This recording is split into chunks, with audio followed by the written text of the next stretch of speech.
Hi viewers, welcome back to another awesome video. இன்னைக்கான காணொளியில் ரொம்ப முக்கியமான செய்தியை தெரிஞ்சுக்க போகிறோம்.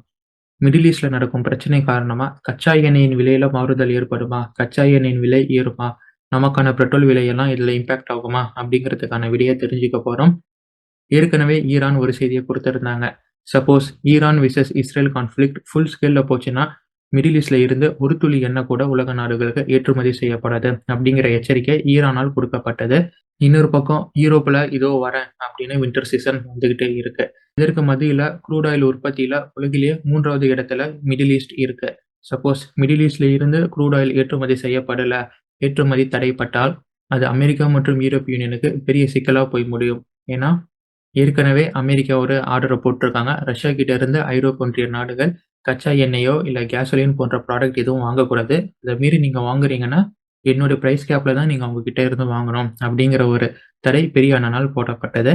அதன் காரணமாக யூரோப் யூனியனில் இருக்கும் நாடுகள் ரஷ்யா கிட்ட இருந்து எண்ணெய் வாங்காமல் அமெரிக்கா மற்றும் மற்ற நாடுகளிடமிருந்து எண்ணெய் வாங்கிட்டு வராங்க. இது மாதிரியான சுச்சுவேஷனில் ஈரான் சொன்ன மாதிரி ஒரு ஃபுல் ஸ்கேல் கான்ஃப்ளிக்ட் போய் மிடில் ஈஸ்ட்ல இருந்து ஆயில் வரது தட்டுப்பட்டால் கண்டிப்பாக அமெரிக்கா மற்றும் ஐரோப்பிய ஒன்றிய நாடுகள் பெரிய சிக்கலுக்கு தள்ளப்படும். இந்த செய்தியை பற்றி நம்ம பின்னாடி டிஸ்கஸ் பண்ணலாம். அதற்கு முன்னாடி பல சுவாரஸ்யமான செய்திகளை நம்ம பார்த்துடலாம். முதல் செய்தி, ஹிஸ்புல்லாவின் தலைவர் நசர் அல்லா கொல்லப்பட்டதை தொடர்ந்து அவருடைய கசினான சைஃபுதீன் ஹிஸ்புல்லாவின் அடுத்த தலைவராக இருக்க போறாரு அப்படிங்கிற செய்தி நமக்கு தெரியும். ஸோ அஃபிஷியலாக அந்த பதவி ஏற்றுக்கிறதுக்காக ஹிஸ்புல்லாவின் ஷூரா கவுன்சில் கூட்டப்பட்டு அஃபிஷியலாக பதவி ஏற்றுக்கிறதுக்காக சைஃபுதீன் இருந்தார். ஸோ அந்த கூட்டத்தில் மீண்டும் இஸ்ரேல் அவங்களுடைய பங்கர் பஸ்டர் பாம்பை போட்டு தாக்கியிருக்காங்க அப்படிங்கிற செய்தி வந்திருக்கு. முக்கியமாக இந்த தாக்குதலில் சைஃபுதீனும் கொல்லப்பட்டிருக்கலாம் அப்படிங்கிற மாதிரி முதற்கட்ட செய்திகள் எல்லாமே வந்துகிட்டு இருக்கு. இந்த வீடியோ பதிவு பண்ணும்போது அந்த விஷயம் நடந்து ஒரு 5 மணி நேரம் ஆகியிருக்கும். ஆனால் இப்போ வரைக்கும் கன்ஃபார்ம்டு நியூஸ் எதுவும் வரலை. சொல்லப்படுவது என்னன்னா சைஃபுதீன் உட்பட பல முக்கியமான ஹெஸ்புல்லாவின் டாப் கமெண்ட்ஸும் கொல்லப்பட்டிருக்கலாம் அந்த பங்கர் பஸ்டர் பாம்பில் அப்படின்னு சொல்லப்பட்டு இருக்கு. ஒன்ஸ் கன்ஃபார்ம்டு நியூஸ் வந்தால் நம்ம கம்யூனிட்டி போஸ்ட் வழியாக உங்களுக்கு நான் ஆஸ் யூஷுவல் அப்டேட் பண்ணி கொடுக்குறேன். இந்த சம்பவமானது தெற்கு பெய்ரூட்ல நடந்திருக்கு. So Saifuddin கொல்லப்பட்டிருக்கலாம். சைஃபுதீன் பதவி ஏற்கும் போது ஒரு தாக்குதல் நடத்தப்பட்டிருக்கு. வெளியில போற ஓனானை எடுத்து வீட்டுக்குள்ள விட்ட கதையா இஸ்ரேல் ரஷ்யாவின் நிலைகளை தாக்கியிருக்கிறாங்க. ஐடிஎஃப் படைகள் அக்டோபர் 2ஆம் தேதி தெற்கு லெபனானுக்குள்ள நடத்தின ரைட்ல ரஷ்யாவின் ஆயுதங்கள், ரஷ்யாவின் ராக்கெட் லான்ச்சர்ஸ், அவங்களுடைய கம்யூனிகேஷன் டிவைஸ்கள் இருப்பதையும் அதை ஹெஸ்புல்லா படைகள் பயன்படுத்திட்டு வருவதையும் கண்டுபிடிச்சிருக்கிறாங்க. இதைத் தொடர்ந்து அதே இரவுல, அதாவது அக்டோபர் 2ஆம் தேதி இரவுலேயே மெமீன் பேஸ்ல வைக்கப்பட்ட ஆயுதங்கள் ஈரானால் ஹிஸ்புல்லாவுக்கு தரப்பட இருந்த ஆயுதங்கள். இது ஈரான் ரஷ்யாவின் பேஸை பயன்படுத்தி ஹிஸ்புல்லாவுக்கு ஆயுதம் சப்ளை பண்ணிட்டு இருக்கிறாங்க அப்படின்னு ஐடிஎஃப் படைகளால் சொல்லப்பட்டு இந்த தாக்குதல் நடத்தப்பட்டது. இந்த தாக்குதலை தொடர்ந்து இதற்கு பதிலடி தரும் வகையா ரஷ்யா அவங்களுடைய விமானங்களை பெய்ரூட்ல ரெடியா வச்சிருக்காங்க. இதை தொடர்ந்து டெமஸ்கஸ், தெஹ்ரான், பாக்தாட்லயும் ரஷ்யாவின் விமானங்கள் தரையிறங்கும். தேவைன்னா இங்கிருந்து பல முனை தாக்குதல் ரஷ்யாவால் எடுக்கப்படும். மல்டிபிள் டார்கெட் அவங்களுடைய ஐடென்டிட்டியா ரஷ்யா வச்சிருக்காங்க அப்படிங்கிற செய்தி இப்ப இருக்கு. இந்த செய்தியை தொடர்ந்த மாதிரி ரஷ்யா கிட்ட இருந்து இன்னொரு செய்தி வருது. உடனே இஸ்ரேல்ல இருக்கும் ரஷ்யர்கள் மூட்டை முடிச்ச கட்டிக்கிட்டு இஸ்ரேலை காலி பண்ணிடுங்க, ரஷ்யாக்கே திரும்பி வந்துடுங்க அப்படின்னு சொல்லப்பட்டிருக்கு. ஈரான் இஸ்ரேல் மீது தாக்குதல் நடத்துவதற்கு முன்னாடி ஈரானால் சுவிஸ் எம்பசி மூலியமா அமெரிக்காவுக்கு ஒரு வார்னிங் செய்தி கொடுக்கப்பட்டிருக்கு. அந்த செய்தியில ஈரான் அமெரிக்காவுக்கு என்ன சொல்லியிருக்கிறாங்கன்னா, stay away if Israeli jets used your aircraft carrier for refueling your naval assets will legitimate target for Iran அப்படின்னு சொல்லப்பட்டிருக்கு. நாங்கள் தாக்குதல் நடத்த போறோம், இதுல இருந்து நீங்க தள்ளி இருங்க. சப்போஸ் இந்த தாக்குதலுக்கு பிறகு இஸ்ரேலிய விமானங்கள் எங்களை தாக்குவதற்காக உங்களுடைய விமான தாங்கி கப்பல்கள்ல எரிபொருள் ரீஃபியூல் செய்யப்பட்டால் உங்களுடைய கப்பல்களும் எங்களுடைய தாக்குதலால் அழிக்கப்படும் அப்படின்னு ஈரான் இந்த தாக்குதல் நடத்துவதற்கு முன்னாடியே அமெரிக்காவுக்கு ஒரு வார்னிங் மெசேஜ் கொடுத்திருக்காங்க அப்படிங்கிற செய்தி இப்ப ஈரானின் சோர்சஸால் வெளியே சொல்லப்பட்டிருக்கு. ஸோ தாக்குதல் நடத்துவதற்கு முன்னாடியே அமெரிக்காவுக்கு ஈரான் சொல்லிட்டாங்க. அதனாலதான் கன்ஃபார்ம்டா அமெரிக்காவும் சொல்லியிருக்கிறாங்க, இஸ்ரேல் உன் மேல அவன் தாக்குதல் நடத்த போறான், ரெடியா இருந்துக்கோ அப்படின்னு. அண்ட் உலக நாடுகளுக்கும் சொல்லிட்டாங்க, ஈரான் இது மாதிரி இஸ்ரேல் மேல தாக்குதல் நடத்த போறாங்க, எல்லாரும் ரெடியா இருந்துக்கோங்கடே அப்படின்னு சொல்லியிருக்கிறாங்க. ஸோ ஈரான் சொன்னது மூலியமா தான் அமெரிக்கா கன்ஃபார்ம்டா சொல்லியிருக்கிறாங்க. இல்லைன்னா ஆஸ் யூஷுவல் 365 நாள் சொல்ற மாதிரி தான் தினைக்கும் சொல்லிக்கிட்டே இருப்பாங்க, ஈரான் உன் மேல தாக்கும், ஈரான் உன் மேல தாக்கும் அப்படின்னு. இப்போ வாங்க கச்சா எண்ணெய் விவகாரத்தை பத்தி டீட்டெயிலா பார்க்கலாம். நீங்கள் பார்த்து கொண்டிருப்பது ஆயுதம் அறிவோம் நேயர்களுக்கு அன்பு வணக்கங்கள்.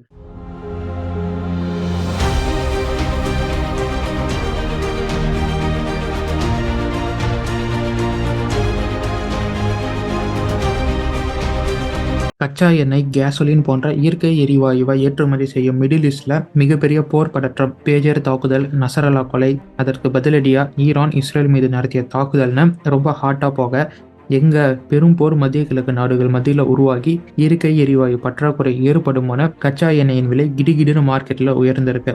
அக்டோபர் 2 செவ்வாய்க்கிழமையில க்ரூட் ஆயில் மார்க்கெட்ல க்ரூட் ஆயிலின் விலை உயர்த்தப்பட்டு இருக்கு. பிரெண்ட் க்ரூட் ஆயில் இவங்க தான் க்ரூட் ஆயிலுக்கான பெஞ்ச் மார்க்கை செட் பண்ணுவாங்க இந்த ஆயில் மார்க்கெட்டில்.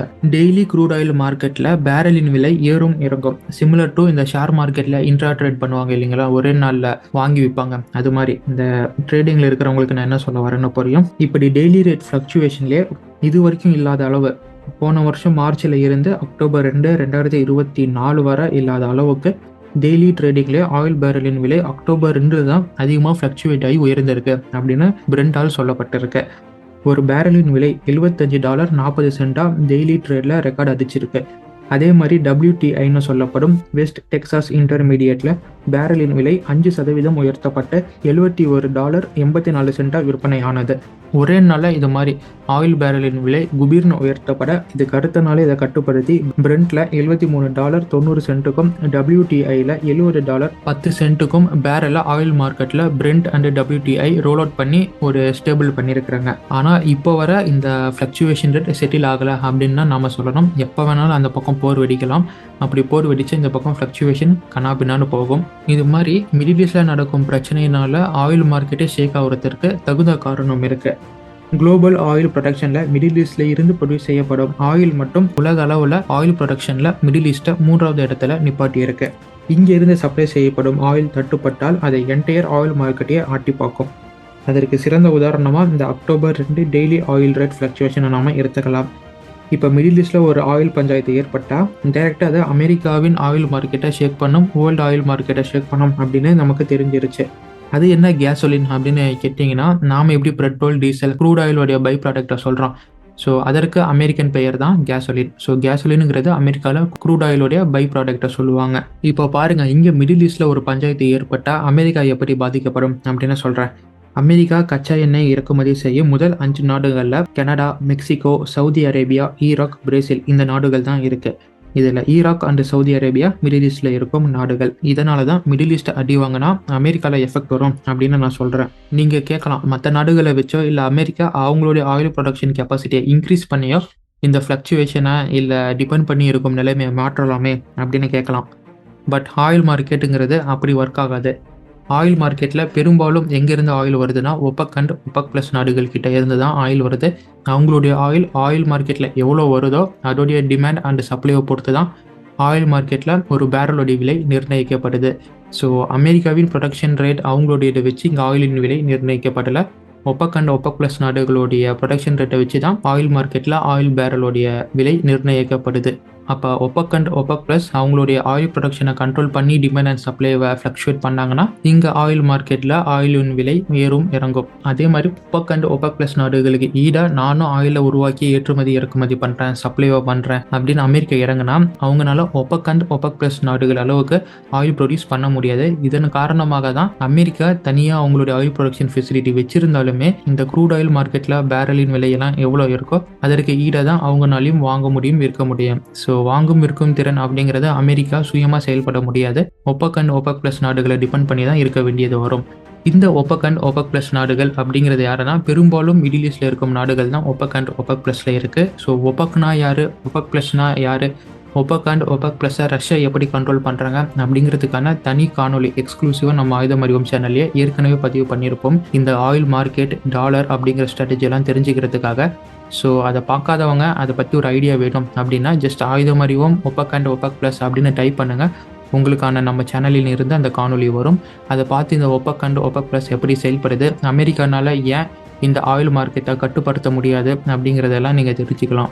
இப்போ மிடில் ஈஸ்டில் நடந்த சலசலப்பு காரணமாக அமெரிக்காவில் கேசோலினின் விலை 10 இருந்து 15 சென்ட் பர் கேலனுக்கு உயரும் அப்படின்னு இந்த ஆயில் வல்லுநர்களால் எதிர்பார்க்கப்படுது. இஸ்ரேல் ஒரு அறிவிப்பை கொடுத்தாங்க, நாங்கள் ஈரானை அடிக்கிறோன்னா அவங்களுடைய ஆயில் ஃபெசிலிட்டியும் எங்களுடைய லெஜிட்டிமேட் டார்கெட் லிஸ்ட்டில் இருக்குது, அவங்களுடைய ஆயில் ஃபெசிலிட்டி தான் நாங்கள் ஃபஸ்ட்டு குறி வச்சு தாக்குவோம் அப்படின்னு இஸ்ரேல் சொல்லியிருந்தாங்க. ஸோ இஸ்ரேலியன் டார்கெட் அப்படின்னு பார்த்தீங்கன்னா மிலிட்ரி ஸ்ட்ரக்சராக இருக்காது, எல்லாமே கொஞ்சம் சிவிலியன் ஓரியன்டட் ஸ்ட்ரக்சராக இருக்கும். அது அப்படிங்கிறது இன்டர்நேஷனல் வார்லா அப்படிங்கிறதுக்கு எதிராக இருக்கும் ஒரு செயல். இருந்தாலும் இஸ்ரேல் நான் அடிப்பேன் அப்படின்னு சொல்லியிருக்கிறாங்க. அண்ட் இதற்கு எதிராக ஈரான் என்ன சொன்னாங்கன்னா, சப்போஸ் எங்களுடைய ஆயில் ஃபெசிலிட்டி அளிக்கப்பட்டால் இங்கே மிடில் ஈஸ்டில் இருக்கும் அமெரிக்காவின் எண்ணெய் கிணறுகள், அமெரிக்காவுக்கு சொந்தமான எண்ணெய் கிணறுகள் முழுமையாக அளிக்கப்படும் அப்படின்னு ஈரானும் ஒரு எச்சரிக்கை கொடுத்துருந்தாங்க. சப்போஸ் இந்த சினாரியோ நடக்குமானால் அதுவும் ஆயில் மார்க்கெட்டில் பெரிய இம்பேக்டை ஏற்படுத்தும். மிடில் ஈஸ்டில் ஏதாவது ஒரு பஞ்சாயத்து பெருசாக போச்சுன்னா, இல்லை கான்ஃப்ளிக்ட் பெருசாக போச்சுன்னா கண்டிப்பாக அது அமெரிக்காவை தான் பாதிக்கும். அமெரிக்கா தான் பெரிய அளவுக்கு நஷ்டத்திற்கு ஆளாவாங்க. அடுத்து நம்ம crude oil import and export அப்படின்னு எடுத்துக்கணும். ஏன்னா இவங்க பல நாடுகளும் க்ரூட் ஆயிலை மிடில் ஈஸ்டில் இருந்து தான் ஏற்றுமதி பண்ணிக்கிட்டு இருக்கிறாங்க. ஸோ இந்த ஆயில் டேங்கர் டிரான்ஸ்போர்ட்டேஷன் அப்படிங்கிறதும் இந்த மார்க்கெட்டில் பெரிய பங்கு வகிக்கும். சப்போஸ் இந்த டிரான்ஸ்போர்ட்டேஷனில் டிலே ஏற்பட்டால் உங்களுக்கு ஆயில் மார்க்கெட்டில் ஒரு டிமாண்ட் ஏற்பட்டு கணிசமாக ஆயில் ஒரு பேரலோடைய விலை ஏறும். இப்போ எப்படி இந்த லாரி ஸ்ட்ரைக் பண்ணாங்கன்னா நம்ம நாட்டிலலாம் தக்காளி விலை ஏறுது, அது மாதிரின்னு வச்சுக்கலாம். அக்டோபர் 1 பெரும்பான்மையான மிடில் ஈஸ்டில் இருக்கும் நாடுகளுடைய ஹார்பரில் எந்த வேலையும் பெருசாக நடக்கலை அப்படிங்கிற செய்தியும் பதிவாகியிருக்கு. குறிப்பாக ஹார்பரில் வேலை செய்யும் லேபர்ஸ் அவங்களுடைய உயிருக்கு பயந்துக்கிட்டு பல பேரும் வேலைக்கு வராமல் இருக்கிறாங்க. அதன் காரணமாக ஹார்பரில் நிப்பாட்டப்பட்டிருக்கும் பல வகையான சரக்கு கப்பல்கள், நாட் ஒன்லி ஆயில் டேங்கர்ஸ், பல வகையான சரக்கு கப்பல்களையும் ஏற்றுமதி இறக்குமதி நடக்கலை. ஐடியலாக இந்த கப்பல்கள் நின்றுக்கிட்டு இருக்கு. இதனால் பல டிலேஸ் ஏற்பட்டுக்கிட்டு இருக்கு. இதனால் வணிகத்தில் பெரிய இம்பாக்ட் ஏற்படும் அப்படின்னும் சொல்லப்பட்டிருக்கு. அண்ட் முக்கியமாக இந்த மிடில் ஈஸ்ட் டிரான்ஸ்போர்ட்டேஷன் லைனில் ஒரு பெரிய சோக் பாயிண்ட்டாக இருப்பதே கல்ஃப் ஆஃப் ஹார்மஸ் தான். இந்த கல்ஃப் ஆஃப் ஹார்மஸ் எங்கே இருக்குது அப்படிங்கிறத நான் உங்களுக்கு மேப்பில் காமிக்கிறேன் பாருங்கள். இந்த தடத்தில் தான் பல ஆயில் கண்டெய்னர்களும் ஏற்றுமதி இறக்குமதிக்காக போயிட்டு வருவதாக இருக்கும். இந்த மேப்பை பாருங்கள். Iraq, Kuwait, Bahrain, Qatar, UAE, Abu Dhabi, ஈரான்னு பல நாடுகளுடைய எண்ணெய் வர்த்தகம் எல்லாமே அங்கங்கே இருக்கும் ஹார்பர்ல இருந்து தான் ஆயில் டேங்கர்களால் ஏற்றுமதி செய்யப்பட்டு பல உலக நாடுகளுக்கும் எக்ஸ்போர்ட் செய்யப்பட்டுக்கிட்டு இருக்கு. அப்படி இந்த ஆயில் டேங்கர் வரும் வழியில தான் கல்ஃப் ஆஃப் ஹார்மஸ் அப்படிங்கிறது இருக்கு. இது பெர்ஷியன் கல்ஃப்ல அமைஞ்சிருக்கு. இந்த ஆயில் டிரான்ஸ்போர்ட்டேஷன் மேப்பை பார்க்கும்போதே உங்களுக்கு தெரியும் இந்த கல்ஃப் ஆஃப் ஹார்மஸ் அப்படிங்கிறது இவ்வளோ கன்ஜஸ்டடான ஏரியா அப்படின்னு. ஆனால் இந்த வழித்தடத்தை பயன்படுத்தி தான் டெய்லி 21% உலகிற்கு தேவையான கச்சா எண்ணெய் மிடில் ஈஸ்டில் இருந்து ஏற்றுமதி செய்யப்பட்டு கொண்டு போகப்பட்டுக்கிட்டு இருக்கு. அதே மாதிரி இந்த கல்ஃப் ஆஃப் ஹார்மஸுக்கு சைடில் பார்த்தீங்கன்னா ஈரான் இருக்கிறது தெரியும். சப்போஸ் ஈரான் இங்கே ஏதாச்சும் வேலையை காட்டினாங்கன்னா கல்ஃப் ஆஃப் ஹார்மஸும் not a safe line for transportation for oil அப்படின்னு சொல்லலாம். அண்ட் இதற்கு பேரலாக பின்னாடி பாருங்கள் சூயஸ் கேனால் இருக்கும். ஸோ இந்த வழித்தடத்தில் தான் ஹவுதிஸ் அவங்களுடைய வேலையை காட்டிக்கிட்டு இருக்கிறாங்க. அதுவும் not a safe link for transportation of oil. So அதை யாரும் பெருசாக பயன்படுத்திட்டு இல்லை. இப்போதைக்கு மிடில் ஈஸ்டில் இருந்து எண்ணெயை உலக நாடுகளுக்கு கொண்டு போகணும் அப்படின்னா 2 வழித்தடங்கள் தான் பயன்படுத்தப்பட்டுக்கிட்டு இருக்கு. ஒன்று இந்த பெர்ஷியன் கல்ஃபில் இருக்கும் ஸ்ட்ரெய்ட் ஆஃப் ஹார்மஸ், இன்னொன்று கேப் ஆஃப் குட் ஹோப் அப்படின்னு சொல்லக்கூடிய வழித்தடம். இந்த 2 வழித்தடங்கள் தான் பெரும்பாலும் பயன்படுத்தப்பட்டு மிடில் ஈஸ்டில் இருந்து அமெரிக்காவுக்கும் ஐரோப்பிய ஒன்றிய நாடுகளுக்கும் கச்சா எண்ணெய் ஏற்றுமதி செய்யப்பட்டுக்கிட்டு இருக்கு. இப்போதைக்கு இருக்கும் கரண்ட் சுச்சுவேஷன் பற்றி சூயஸ் கெனாலில் சரியான பாதுகாப்பு இல்லாத காரணத்தினால இந்த 2 கடல் வழித்தடத்தை பயன்படுத்தும் போது பல நாள் டிலே ஏற்படுது. அதனால ஆயில் மார்க்கெட்டில் ஏற்கனவே ஆயிலின் விலை அதிகரிச்சிருக்கு அப்படின்னு சொல்லப்பட்டுக்கிட்டு இருக்கு. இதற்கு மத்தியில் ஏதாச்சும் ஸ்ட்ரெய்ட் ஆஃப் ஹார்மஸ்லையும் ஏதாச்சும் பிரச்சனை ஏற்பட்டால் அது க்ரூட் ஆயில் ரேட்டை இன்னும் அதிகரிக்கும். ஃபஸ்ட்டு கேஸில் எவ்வளோ ஃபோர்காஸ்ட் பண்ணியிருக்காங்கன்னா ஒரு பேரலுடைய விலை $100 போகும் மிடில் ஈஸ்டில் ஏதாச்சும் ஒரு கான்ஃப்ளிக்ட் ஃபுல் ஸ்கேலில் வந்தால் அப்படின்னு ஃபோர்காஸ்ட் செய்யப்பட்டுக்கிட்டு இருக்கு. இப்போ இங்கே என்ன ரொம்ப ட்ராஜடியான செய்தினா யூரோப்பில் வின்டர் வருது. நார்மலான யூசேஜை விட இப்போ தான் யூரோப் யூனியனில் இருக்கும் நாடுகள் அதிகமான எரிபொருளை பயன்படுத்துவாங்க. ஏற்கனவே ரஷ்யா கிட்ட இருந்து கச்சா எண்ணெய் இல்லை எரிபொருள் இல்லை கேசோலின் போன்ற ப்ராடக்டை வாங்கக்கூடாது அப்படின்னு அமெரிக்கா ஒரு ப்ரைஸ் கேப்பை போட்டிருக்காங்க, ஒரு தடையை போட்டிருக்காங்க. அதன் காரணமாக யூரோப்பில் இருக்கும் பல நாடுகளும் ரஷ்யா கிட்ட இருந்து டைரெக்டாக எண்ணெயை வாங்காமல் சுற்றி வளைச்சி இல்லை அமெரிக்கா கிட்ட இருந்து வாங்கிட்டு இருக்கிறாங்க. ஃபார் எக்ஸாம்பிள் $10 ஒரு ஃபியூலை வாங்குறாங்க யூரோப் யூனியனில் இருக்கும் நாடுகள் அப்படின்னா $20 அமெரிக்கா கிட்ட இருந்து வாங்கிட்டு இருக்கிறாங்க. நான் ஜஸ்ட் எக்ஸாம்பிள் தான் சொல்கிறேன், $10, அது ஆக்சுவல் ப்ரைஸ் இல்லை. ஸோ ஏற்கனவே யூரோப் யூனியன் இது மாதிரி ஒரு சிக்கலில் இருந்துகிட்டு இருக்கிறாங்க. அதிக விலையை கொடுத்து கச்சா எண்ணெய் வாங்கிட்டு இருக்கிறாங்க. இப்போ மிடில் ஈஸ்டில் ஏற்பட்ட டென்ஷன்னால அமெரிக்காவிலேயே $10 இருந்த ஃபியூயல் $15 போயிடுச்சு. அப்போ கண்டிப்பாக யூரோப் யூனியனில் அது $25 தான் வாங்குவாங்க. இன்கேஸ் மிடில் ஈஸ்டில் இன்னும் டென்ஷன் மோசமாக போச்சுன்னா இல்லை ஈரான் சொன்ன மாதிரி ஒரு துளி எண்ணெய் கூட அவங்க வெளியில் ஓட்டல அப்படின்னு போச்சுன்னா எண்ணெய் தட்டுப்பாடு ஏற்பட்டால் யூரோப்பில் இருக்கும் நிலைமையை யோசிச்சு பாருங்கள். அப்படியே ரஷ்யா இந்த நிலைமையில குதூகலமாக இருப்பாங்க. புட்டின் இந்த நிலைமையை நினச்சி சிரிச்சுக்கிட்டு இருப்பார். ஏன்னா என்கிட்ட இருந்து வாங்கக்கூடாதுன்னு சொல்லிட்டு நீ ₹25 அமெரிக்கா கிட்ட இருந்து வாங்குற. இப்போ அவனுக்கே எண்ணெய் தட்டுப்பாடு ஏற்பட்டிருக்கு. என்கிட்ட எண்ணெய் அதிகமா இருக்கு. நான் கம்மியான காசுக்கு வித்துக்கிட்டு இருக்கிறேன். ஸோ வேற வழியே இல்லை உனக்கு. என்கிட்ட வந்து தான் நீ எண்ணெயை வாங்கி ஆகணும். உன் நாட்டுடைய எக்கனாமி தப்பிக்கணும்னா அப்படின்னு புட்டின் அவர்கள் நினச்சி நினச்சி சிரிச்சு பார்ப்பாரு. அண்ட் இன்னொரு சுச்சுவேஷன் என்னன்னா, ஸோ இப்போ உங்களுக்கு புரியும் ஏன் ரஷ்யா ஈரானுக்கும் லெபனானுக்கும் சப்போர்ட் பண்ணுறாங்க இந்த போரில். இந்த சப்போர்ட்டின் மூலமாக ரஷ்யாவுக்கு எது மாதிரியான அனுகூலமான சூழ்நிலை ஏற்படும். க்ரூட் ஆயிலின் விலை ஏறினா ரஷ்யாவின் போரில் எப்படி பாசிட்டிவாக அவங்களுக்கு ட்ராக் மாறும் அப்படிங்கிறதெல்லாம் இப்போ உங்களுக்கு புரிஞ்சிருக்கும் அப்படின்னு நினைக்கிறேன். ஸோ இன்னைக்கான காணொலியில் க்ரூட் ஆயிலின் விலை ஏறுமா அப்படின்னு கேட்டிங்கன்னா கண்டிப்பாக ஏறும். ஏற்கனவே அமெரிக்காவில் ஏற ஆரம்பிச்சிருச்சு அண்ட் பேரலின் ப்ரைஸும் ஏற ஆரம்பிச்சிருச்சு. இந்த சினாரியோ மிடில் ஈஸ்டில் இருக்கும் டென்ஷன் இன்னும் வர்ஸ்ட் கேஸாக போகும்போது க்ரூட் ஆயிலின் விலை இன்னும் கணிசமாக ஏறும். சப்போஸ் ஃபோர்காஸ்ட் பண்ண மாதிரி ஒரு பேரலுடைய விலை $100 விற்கப்பட்டால் கண்டிப்பாக இந்தியாவிலையும் க்ரூட் ஆயிலின் விலை ஏற்றப்படும். அதில் எந்த சந்தேகமும் இல்லை. மிடில் ஈஸ்டில் நடக்கும் இந்த டென்ஷனை ரஷ்யா எப்படி அவங்களுக்கு சாதகமாக மாற்றிக்கிட்டு இருக்கிறாங்க, அவங்களுக்கு அனுகூலமாக இது எப்படி போகும் அப்படிங்கிறதையும் நீங்கள் புரிஞ்சிருப்பீங்க இன்னைக்கான காணொலி மூலியமா அப்படின்னு நான் நம்புகிறேன். ஸோ இந்த காணொலிக்கு பல செய்திகளும் பல இடத்துல இருந்து எஃபர்ட் போட்டு எடுக்கப்பட்டு உங்களுக்காக சொல்லப்படுது. நீங்கள் இந்த காணொலியை பாராட்டலனாலும் பரவாயில்ல, ஜஸ்ட் உங்களுடைய ஆதரவை லைக் அண்ட் சப்ஸ்கிரிப்ஷன் மூலியமாக தரலாம். இந்த ஒரு கோரிக்கையுடன் இன்னைக்கான காணொலியை நான் முடிச்சுக்கிறேன். மீண்டும் அடுத்த பதிவில் சந்திப்போம். அதுவரை இணைந்திருங்கள் ஆயுதம் அறிவோமில் and stay tuned for next video my dear friends. நன்றி, வணக்கம்.